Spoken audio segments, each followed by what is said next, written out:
Johannes, welcome to the engine room. Thank you. Your first time being here, right? Yes, very first time. First time on a podcast. First time on a podcast too. Yeah. Wow. I listen, long time listener, first time joiner. Okay, well, thank you for joining us. Today we're talking about HubSpot. And we're talking about HubSpot because you are what here at Sparkforce? I am the marketing operations manager here at HubSpot, so I'm in charge of our own HubSpot setup, our own operations setup, and I also handle a lot of the clients' setup. We do HubSpot projects for our clients, but also just minor adjustments to help with the whole funnel setup and the conversion tracking. All right. And HubSpot is a tricky beast. It can be simple, it can be very complex. So what we aim here to do in the engine room, and obviously knowing that you are a listener, we try and educate, right? So in this case, you are in the engine room of HubSpot. You're actually the one setting it up. You're the expert on the matter. Someone like me, not really, right? So it's an educational series for both listeners and for me myself. So I was actually thinking that today I would like to sort of get your view of that entire journey, setting up HubSpot, and then sort of how can you build on top of it once that stage comes. Okay. But before we get into it, for those that maybe don't know, what is HubSpot exactly? Well, right now they try to sell themselves as an everything platform, more or less, but it is a CRM system, which is a customer relationship management platform. It started out as a marketing automation tool. So it's a way to sort of keep an overview of all your leads, how they come in, and it's also a way to automate some of the processes that you need to get going, whether or not it's the funnel that you're sort of trying to optimize, how that a contact moves along or lead moves along, or if it's a nurture flow you need to set up. So it's multiple things nowadays. It's also just a database where you can have all the information on the customer. That's again customer relationship platform, but it can be a lot more than what it started with. They also do customer service now. You can do transaction. You can also do sales. We obviously focus most on the marketing part of it. Okay, so based on your description just now, would you say, again, based on your experience, do most companies have an optimal setup? No. Explain. But it's since you can do almost everything with it, it's also very important to figure out what you want from it, what do you need it for. And especially in marketing, it would seem a lot of different companies buy it and sort of set it up and kind of forgets about it. They oftentimes, at least in the smaller to middle-sized company segment, they lack a clear vision for what HubSpot should do for them and who owns the actual setup. That's often a big problem. So you can have, we're an agency, so we sort of come in, do some work, and then we might be out of it again. And that is a continuous thing for most of these companies where they get an agency, come in, do some work, set up some stuff. The agency leaves.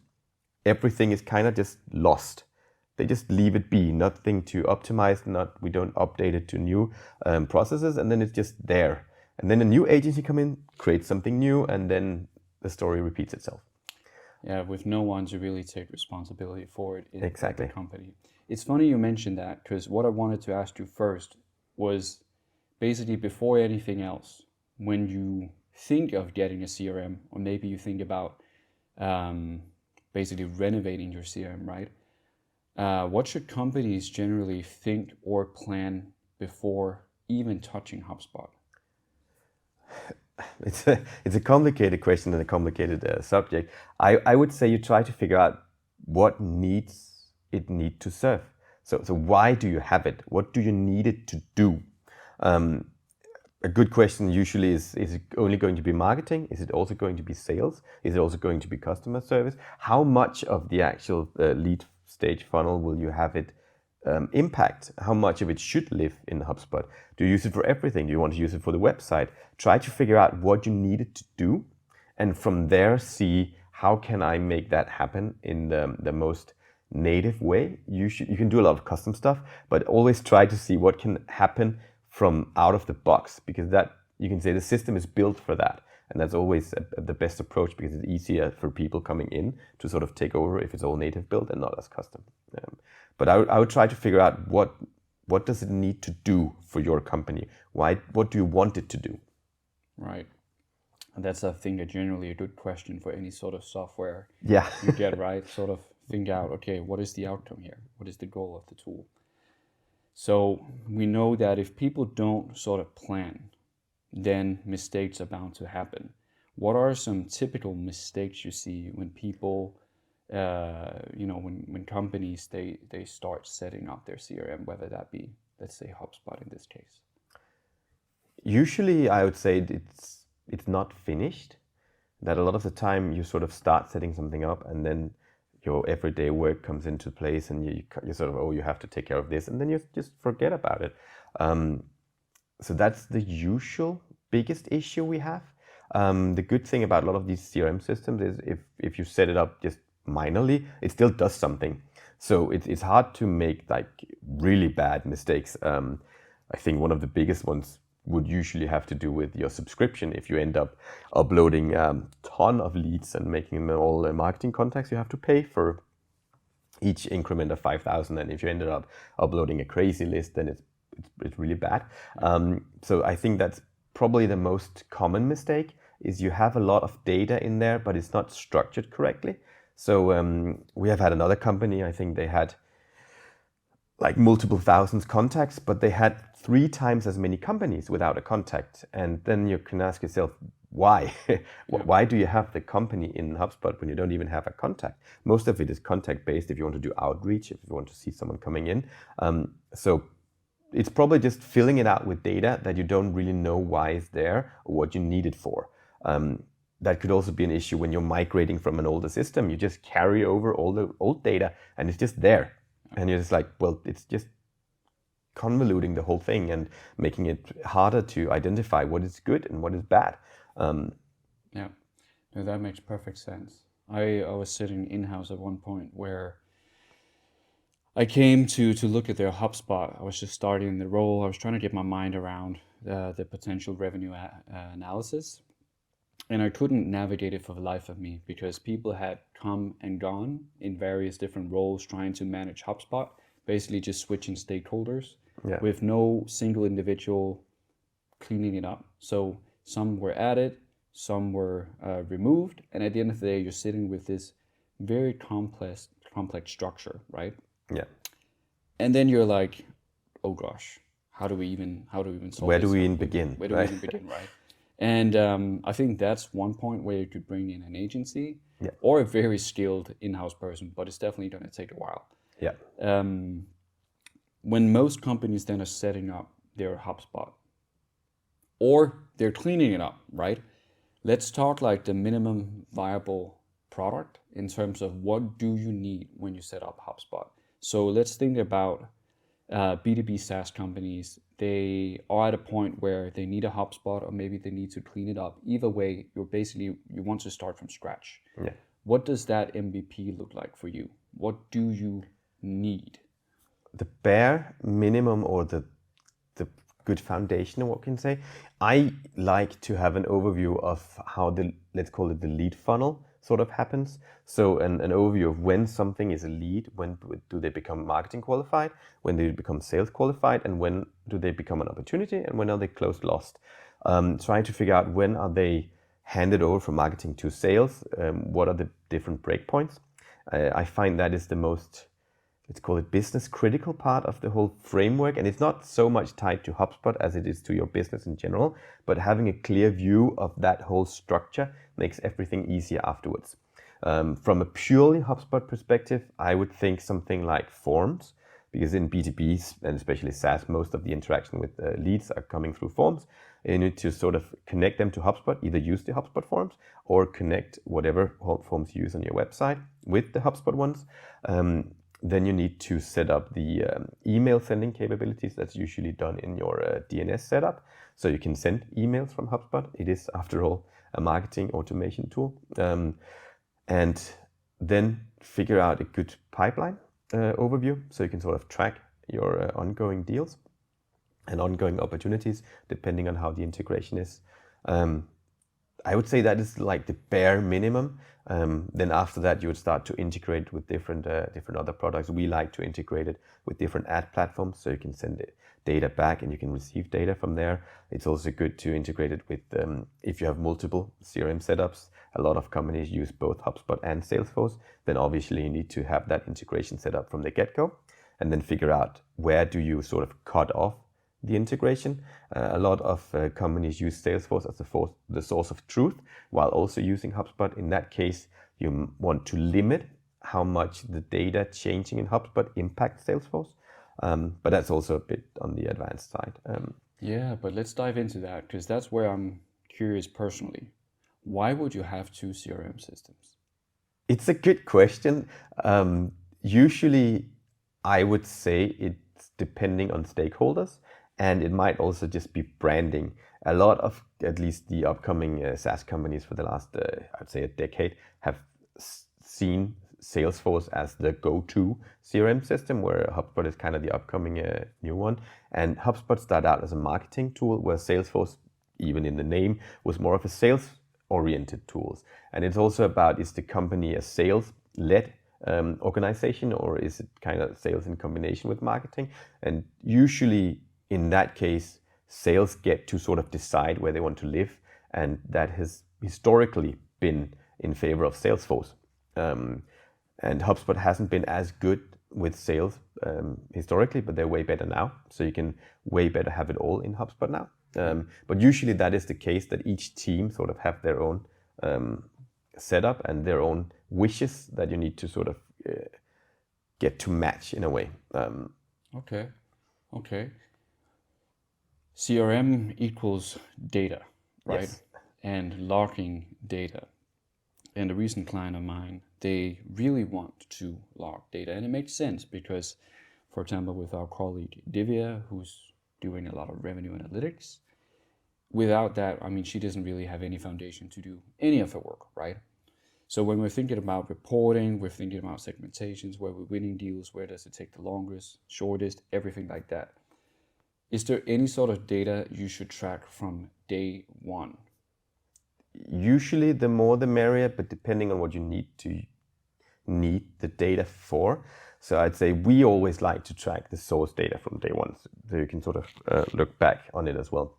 But the rest, at least from HubSpot point of view, the rest of the need to have data is kind of built in. So for instance, when you change stages, that's built in. Create data is built in.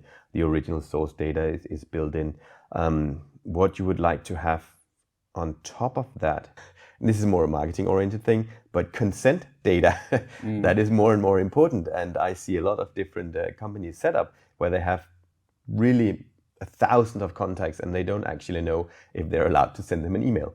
So if in doubt, figure out your consent data setup from the get-go. That is one of the most important things. Most of the rest you can sort of fill in later if it needed be, like some of the industry ICP data, how big the company is. You can always fill that in later. The source data might be hard to track, but given a certain amount of time has passed anyway, then it might not be as important anymore. And most of that should be captured organically by the CRM system, the tracking script. From a marketing point of view, you'd also like to capture some of the click IDs. They are very good to use for offline events. And what is that, a click ID? That's a whole new branch, but basically a lot of the ad platforms work when you click on one of their ads. There is basically a number string or a number and figure string attached to the URL. So when you click on it, then you'll see the URL in the browser will have added something in Google. It's called gclick, which is Google Click ID. And it'll say basically gclick equals a long string of numbers and letters. And that is for the ad platform to connect that click to the person clicking. And that's a way to have more direct attribution. And usually that will help the platforms match the specific user in your CRM with an action on the ad system. Okay, I want to return to consent quickly, because it is a hot topic. How do you, in your opinion, then manage consent? I know that if there is a form submission and they actually send us our information, they have to click off consent, right? That's an optional, but if you want to show it in the form. Yes, so it depends on where in the world you are. In the EU, we have the GDPR, and here there's kind of different types of consent. Usually, if you just submit a form, there is a, let's call it semi-implied consent, but it like implied consent is no longer legal at all. So you have to have strict consent, but you have to have consent to utilize the data given to you to respond to the request of the form. That is the most common implied one, but that's the most important one, and the one where you can sort of say, you have to give me this consent, because otherwise you can't respond. That's one part that should always be there, and according to the regulation, you actually have to make it a clickable thing, since implied consent is dead.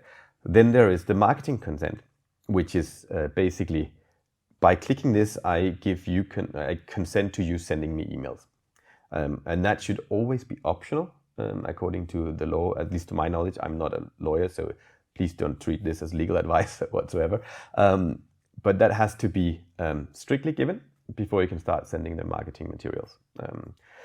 But there's also the cookie consent, which is a completely different aspect, where you sort of have to have this cookie banner we all see and love on the web pages, right? Yeah. Where you have to say, okay, I accept all this tracking stuff set up, and that's mainly for Facebook Pixel or Google Ads conversions and all the other tracking setups, where you have to accept that. And that's separate from the other consents. Usually when you deal with HubSpot, that is mainly stuff like the implied consent, which is no longer implied, where you give permission to send you emails, whereas the cookie stuff is mostly about the tracking your behavior on the website, which is separate. What happens then when it comes to CRM and sales? They upload contacts and they're marked as an offline source because it's an integration with something like ZoomInfo.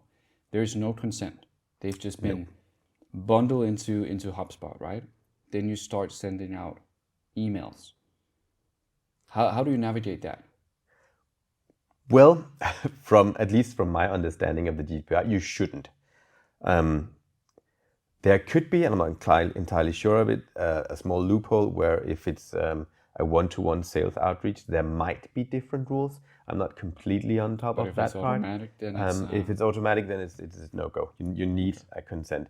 And I'm pretty sure the sales approach is also illegal, but a lot of companies kind of look the other way. But you need direct consent, at least from a legal point of view, before you reach out to them. I even saw the discussion the other day on LinkedIn about whether or not you can tag a company, because that's actually also falling under the marketing regulation, that you're not allowed to tag a company in your comment or post and say, please reach out to me if you want this, whatever awesome thing I created in Figma. Okay. And that is perhaps the most important data set when we think about it, right? Like consent, at least from a European perspective. Other sort of data points, and you mentioned connecting with the ad platforms. A lot of companies don't do that, but you can actually, like you said, connect each of those, give them access, and that will definitely help in sending back conversions. And you can upload contact data if given consent to Google Ads, and you can help shape everything there. But if we were to think about it from a more holistic standpoint, so we have consent, we have channel data. What about sales? What data should we track there when we're thinking about deals and we're thinking about we want to close deals to get some revenue? What sort of data should we specifically track? Any sort of properties we need to have, etc.? Usually, it's kind of a complicated question again, because at some point too much data is also too much. But a lot of the call logging would be good, at least when you have been in contact with someone. Usually, for instance, HubSpot would track your email activity and say, I sent this email, I got this one back. But you want to be aware of when stuff happens. So when was the last time I contacted them? When was the last time they got back to me? Have they actually gotten back to me? Sometimes this can be done by sort of looking at the opportunity stages or the deal stages, where you're in a different stage depending on when you are in the funnel or in the discussion. But it's very important to figure out when is what happening. And then from a more specific point of view, there might also be you can say, if you use a sales terminology, it could be stuff like, what is their pain point? How can we answer that? What is their budget? How big are they? Stuff that's very much company dependent, but a lot of this is very good to track. Because it could also be a way to disqualify incoming leads on a more automated level, where you simply say, well, we might enrich our data with one of these enrichment platforms, and they need to be a company of a certain size before we even want to talk to them, which is valid if your product is mainly aimed at enterprises. So it's besides the activity data, which is important, so you can see when a lead grows cold or when someone has been dropped, then I would say it's much more company dependent and much more relevant for what your product is than a more general thing. Okay. Would you because some of this also sounds like as a company then matures, certain things will naturally evolve, and one of those things should be the CRM. So let's say that the MVP is done, and I'm going to return to that. What are next level steps to take? So you have your, let's see, you have your setup, you have basically what you've described so far, you have what you need, you have your deal stages, you have your pipeline, you've connected your sources, you have consent, and you have maybe a few members of staff on your sales team, right? You grow, suddenly you're 200 people. What happens then with the CRM as a company matures? What sort of things do you need to keep in mind?